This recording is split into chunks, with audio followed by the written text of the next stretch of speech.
అమెరికాతో యూరప్ దేశాల సంబంధాలు క్రమంగా బలహీనపడే పరిస్థితి కనబడుతోంది. వద్దనుకుంటున్నట్టే కనబడుతోంది. అందులో భాగంగా జరుగుతున్నటువంటి పరిణామాలు చకచకా మారుతున్నాయి. తాజాగా జపాన్ అమెరికాకి సంబంధించి జపాన్లో ఉన్నటువంటి స్థావరాలని అంటే సైనిక బేసులు ఉన్నాయి, వాళ్ళని అక్కడి నుంచి పంపించేయడానికి సిద్ధమవుతోంది దేశం నుంచి.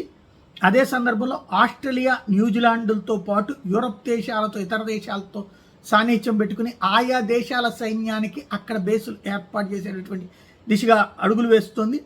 అమెరికాకి త్వరలో ఆ సందేశాన్ని పంపబోతోంది. క్రమంగా అమెరికాకి వ్యతిరేకంగా ఏదైతే బైడెన్ వెళ్ళిపోయిన తర్వాత అమెరికాకి వ్యతిరేకంగా యూరప్ దేశాలని ఏకమవ్వడం, లేదా ఎందుకు అంటే అమెరికా ద్వారా కొన్ని ప్రయోజనాలు వీళ్ళు పొందుతున్నారు, వీళ్ళ ద్వారా అమెరికా ప్రయోజనాలు పొందుతోంది. ఆ ప్రయోజనాలతో ఎదిగి ఇప్పుడు తమనే పద్దాక బెదిరిస్తోంది అన్నటువంటి కోపం పెరిగిపోయింది. దాని పర్యవసానం ఈ తాజా నిర్ణయం, జపాన్ తీసుకుంటున్నటువంటి సంచలనాత్మకమైనటువంటి నిర్ణయం.